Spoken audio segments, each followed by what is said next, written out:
need an antibiotics order for a physicist in 3.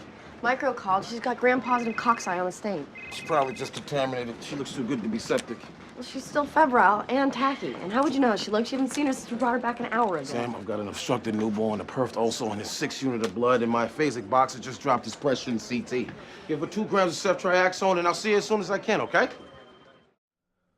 Well, now our doctor, unfortunately, obviously has a list of really critical patients, and the nurse is struggling to get his attention, and tells him that the lab called and said that she sent a gram stain, obviously, that there was gram-positive cocci on that.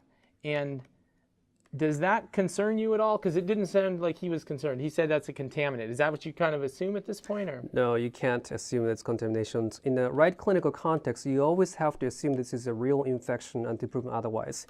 Unfortunately, I don't think we usually have the luxury of having gram stain result coming back while the patient's in the emergency department. Right. Having said that, No. if you have that information, you should definitely raise your concern for these patients. And early antibiotics is definitely indicated. Even without this gram stain findings, based on the clinical pictures, we should be starting antibiotics early. Okay, well, that's an interesting point, because he went about and said, all right, just give her 2 grams of ceftriaxone. I don't know, what do you think of that just kind of empiric drop some antibiotic order? Right, and again, by now, patients should have been seen by a physician to look for the source of infections and also to identify the signs of shock. But even if you are to give antibiotics without doing all that, you have to be sufficiently broad in antibiotics. About a patient who has a sepsis and drops their blood pressure, each hour delay of antibiotics results in a 7.6% increase in mortality. So it's very important to start appropriate antibiotics early. And especially if the patient has a gram-positive cocci, ceftriaxone probably is not going to be sufficient coverage. You want to have a MRSA coverage with the IV vancomycin. So things like IV zosine, vancomycin will be chosen as a common antibiotics combinations for empirical treatment. So let me just make sure I got this right. So a delay in antibiotics in a patient with like severe sepsis or septic shock, somebody you said like dropping their pressure. Specifically the ones who drop their blood pressure, hypotensive patients. So if you delay the antibiotics in that patient, or the appropriate antibiotics, I should say, for every hour delay, there is a 7.6% increase in mortality. Correct. Wow, that's pretty significant. So it is. Obviously, the idea that we want to get antibiotics on board early is going to really be a cornerstone then of our therapy. That's exactly right. So we can understand that this doctor wanted to get antibiotics on. We just feel that maybe that choice of antibiotics wasn't probably appropriate. Correct. Exactly. Okay. And you probably examine your patient at some point. Right. Okay. You also have to realize that about 40% of patients with sepsis doesn't have a positive culture later on. So it's very important that you treat them based on the clinical picture, not based on culture, which you don't have access to the result until 48 hours later anyway. Okay. So we're going to treat empirically in these Correct. patients if they're sick. That's right. Okay. And based on if the source is a chest, like a pneumonia or UTI or abdominal source, that will change the type of antibiotics you would select. Right. So although we're in a situation now where we want to be cautious by overprescribing antibiotics and giving them when not needed, let's say a viral sore throat or maybe even in a child with an ear infection, in a patient who we think is sick, we're going to be aggressive, broad spectrum early and err on the side of giving antibiotics. That's exactly the point. Okay. Exactly right. These patients, we can start broad and narrow it down once the culture comes back, and that's the job of doctors upstairs in ICU. Okay, so we're going to start with our broad antibiotics up here and then narrow it over time. That's exactly right. Right, okay. Like that. Mm-hmm. All right, well that's good to know. That's why I don't work in the ICU, because then I can just give broad antibiotics when somebody's really sick. Good. Exactly. And then you'll figure it out for me. Absolutely, we All will. right, good. I'm glad you're there. Let's see what happens. Sure. What's going on? Who are you? I'm Dr. Kevin Moretti. I'm the clinical director of the ICU. We were called down here because your wife's condition is deteriorating. Talk to me. Fever to 103, stain showed gram-positive cocci. Yeah, we thought it was a contaminant. Which is stupid. Katie, set up for a subclavian, prime the line, get a CVP monitor, draw lactate now, you. And give me 6 units of packed blood cells standing by in the blood bank. Who was he attending on this case? Me. Really? Well, you dropped the ball, didn't you? Excuse me? She's septic. It's obvious. You should have anticipated this. She's young, she's healthy, she had no reason She to show. doesn't need a reason. Breathe. Katie, do you see any signs of impending shock here? Tachycardia out of proportion with the fever, widening pulse pressures. See that? Even a medical student could see it coming from a mile away. Must be some new attending thing. We'll take care of your wife, sir. Don't worry about it. Wow, that was, that ICU attending, you don't act like that, right? No. Good, because that ICU attending was irritated, and probably for good reason, but if we set aside his anger or the way he interacted with the emergency department attending for a second and talk about what he did come down and he said he was going to do a variety of things. I think he said that he was going to set up for a CVP, get a lactate, type and cross for some blood, which you had already mentioned, right? Get some packed red blood cells ready potentially for this patient. And then also, he looked like he was getting ready to potentially put a central line in this patient. In regards to the lactate, why would you get a lactate in a case like this? Sure. As we talked about earlier, there are multiple things that you're going to look for the signs of shock, such as patient's skin, whether it's a clammy and cold to touch, or they have ultramental status, decreased urine output, and the creatinine elevation as a signs of end organ damage. And then lactate is one of the biomarker that would tell you if the patient has the signs of tissue hypoperfusions. Okay. So lactate is one of these signs of shock. It's a laboratory sign of shock. Exactly right. It's not always that the elevation lactate equates to the shock, though. But there's a type A and type B lactate elevations, and for type A lactic elevations, that corresponds to hypoperfusion. Okay, and when we get a lactate in the lab, I don't see it that says lactate type A or lactate type B. So are we normally just getting both combination, lactate A and B together? Right. It's not that there's different type of lactate. The same lactate elevation is interpreted differently based on what the cause of elevation of lactate. Oh, okay. Well, that makes sense then. So there's different reasons for a lactate That's elevation. exactly right. But in the right setting, like this, if the lactate's elevated, you're going to be concerned. That's exactly right. So what kind of level is going to concern you? So when I get the lab back, what am I going to say? Oh, this is normal, or hey, this looks abnormal, or hey, this is really high risk. Sure. In terms of the cutoff for the severe sepsis, they frequently use 4 millimoles per liter. However, the normal range of lactate is between, from 0 to 2. So basically, if you have some elevations, even if it's less than 4, at least you should be concerned enough about the patient. Greater than 4. So you said the normal is like 0 to 2? Sure. So if I have someone in millimoles per liter, right? Yes. If I have someone who comes in, their lactate's 3, that's outside of the normal range. And assuming the clinical picture looks appropriate, like sepsis is in the differential, does that bother you still? I think you should be sufficiently concerned about it enough. Okay. So in this range from 2 to 4, this is kind of our, it's worrisome, but it's not a really high risk group. Correct. Okay. But you also have to be aware of the fact that just some patients with a severe sepsis or even septic shock do not have elevated lactate. It doesn't mean that you're basically safe for these patients. They can still get sicker, or they're even sick to begin with and just not manifesting as an elevation of lactate. So you have to realize this is still just only one marker of shock for the patient. Okay, so this is an important point that you just bring up, because I think a lot of times it's easy to just say, well, the lactate was normal. That's right. But yet, I think you and I have both seen a lot of cases where the patient comes in and we know they're really critically ill. Maybe their blood pressure is in the tank, right, where their systolic and diastolic are really low, heart rate's high, and we get the lactate back and it looks fine. That's right. And that's the reason why it's always important to look at the whole picture.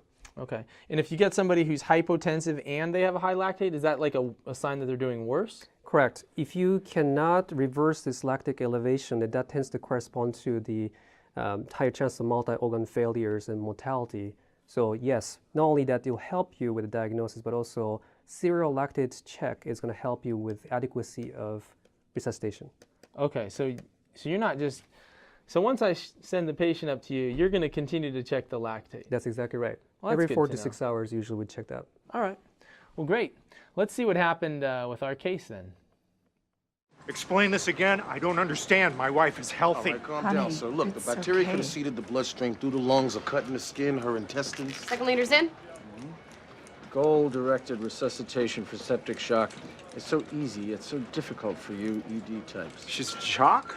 Systolic's only 82. That would be a yes. The key is to preserve effective tissue perfusion while avoiding excessive myocardial oxygen consumption. Translation, get oxygen to the body without stressing the heart. We need CVP monitoring and continuous central venous sats to keep track of that. See that? He's learning already. That requires ICU level monitoring. We're too busy down here. We can't do that. Really? You can't? You can, and you will. Watch. We don't have the nursing capacity. Patients come in, we stabilize them, then we send them up. That's how it works. Yeah, you forgot about that 8 hours that they sit around in triage. And wait another 5 to get a bed. Hey, look, it's not great, okay? But it's the reality. Reality is nothing more than a persistent illusion. Einstein said that. I'm a physicist. Memorized everything that guy ever wrote. See that? Even more reason not to sit around and let your organs rot away like rancid meat. Nobody's organs are rotting. Free air under the diaphragm, probably a perf diverticulum. What's that mean? What that means is an infection in your intestines has eroded through the wall. We need to get in there, clean up, and repair the hole. Lucian, don't you get tired of ER docs waiting around for the surgeons to come down and save the day? Give him a break, Kevin. You know what it's like down here. I'm gonna call the OR, tell them we're bringing her up. So at this point, the patient is continuing to be hypotensive. I think that the nurse said that the systolic blood pressure was 82 at that point, and that the patient had received 2 liters of normal saline. And so you said 20 to 30 mLs per kilo earlier.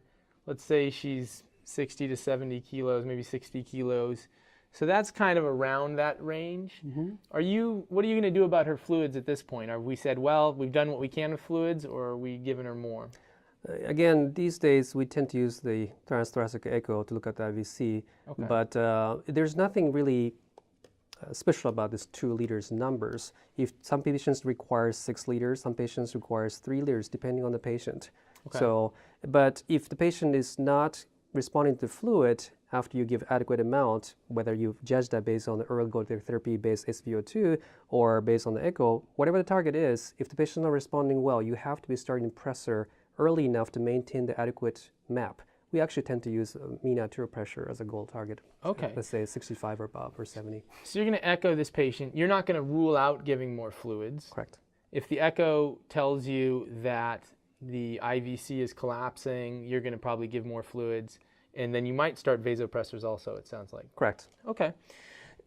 What if you don't have access to an echo? Is there anything else you would possibly do for this patient? Sure. And again, I have to caution that the echo thing is actually still empirical because there's not enough data for spontaneous breathing patients. But Okay. traditionally, the people have been using early glutathione therapy, which will require central line placement, and they'll be looking at both CVP and the SVO2 as a target. So using some other targets as well, like CVP and SVO2, to determine our fluids. Now, I know that sometimes, less here, but sometimes when I'm practicing, I will get in a situation where I don't know if I should give more fluids or not. And so I'll do some clinical exam findings. I'll listen to their lungs, check their heart rate and other signs like that. And if I don't see that they're going into fluid overload, I'll give them more fluid. I don't know, what do you think of that? I think that's actually appropriate treatment course. And then in fact, there's a process study that just came out in New England Journal of Medicine. And then they basically compare the traditional early glutathione therapy versus aggressive fluid resuscitation group based on the shock index, and the last group being just usual care. Mm-hmm. And all these 3 groups pretty much did the same, did about the same in terms of mortality. So in other words, early glutathione therapy, which was done in a single center, is being challenged. And then now we're trying to figure out what part of the early glutathione therapy is still required for the outcome that's desirable. So early goal-directed therapy, can you kind of tell me, summarize what early goal-directed therapy is? Because I've heard Sure. about it a lot, and I think that some places seem to be doing it and other places seem not to be doing it. Sure. Basically, the patient who comes in with the severe sepsis or septic shock, patient gets a central line placement and sometimes arterial line too, and then they'll measure the venous blood gas from the central lines, or in the study they use the Edward catheter where they can monitor the SVO2 continuously, and then they also measure CVP. They will try to target the CVP to be 8 to 12 range, and the SVO2 they would like to target 65 to 70, basically those normal range of the SpO2. Okay. And then they will give the fluid until the CVP goal is met. And after CVP goal is met and the MAP is 65 above, then they will look for SpO2 and try to meet the goal of SpO2. Okay, by so giving- yep. they're looking at the MAP, right? And then if the MAP isn't good, they're going to get the CVP up to this range. Correct. So this is 1, 2, and then if once those are done, they're then going to do this. Correct. And get that SCVO2 and using a catheter that can monitor that continuously in that study That's right. that you were referencing. So Okay. for example, if the patient's MAP cannot be maintained even after you meet the CVP goal with the fluid alone, you'll be starting the pressors to maintain this MAP goal. And then once the MAP goal is met and CVP goal is met, then you look for SpO2. That's right. Okay. And then you mentioned a recent study or trial where they just looked at early goal-directed therapy again. And so in that trial, what were the findings? So the mortality outcome for these patients 6 days later was no difference between those 3 different groups. In other words, in this fluid-oriented group, they didn't really have the same type of SpO2 targets or the blood transfusion targets of 30 for hematocrit. So without those targets for interventions, the patient did just as well. So that would raise a question that things like dobutamine, blood transfusion with a hematocrit target of 30 might not be necessary. Okay. So versus the other care that they provided. And there was a standard care group and then a protocolized non-central line group or something like that. Correct. They were allowed to play central line, but that was not part of the requirement. The requirement. All right. So at this point, we know that we want to give fluids early. We want to give antibiotics early. We know that giving goal-directed therapy helps us identify some of these really important things we need to look at, but it's not clear that we should be doing early goal-directed therapy in every patient. It's kind of up in the air right now. That's right. It requires a lot of resources as well. So placing central line and do all that, especially for patient with a severe sepsis, not even the ones who are in shock, takes away a lot of IC resources as well. So that has to be well balanced. But I cannot overemphasize the contribution of this early goal-directed therapy study though, because that raised awareness that the ER doctors unfortunately were under-resuscitating all these patients.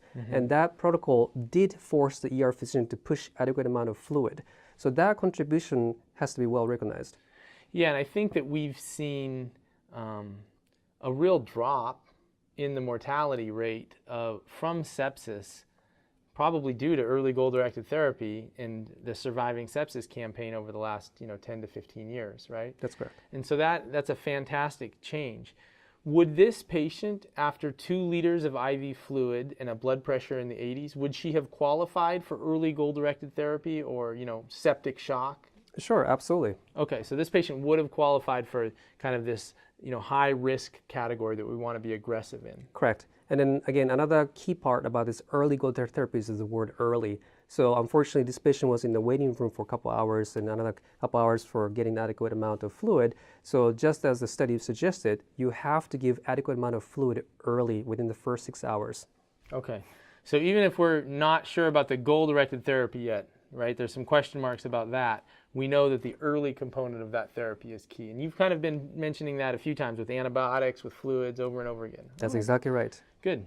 I like early because I work in the emergency department. Yes. But it doesn't always work out to be that way, just as we're seeing in this video. Right.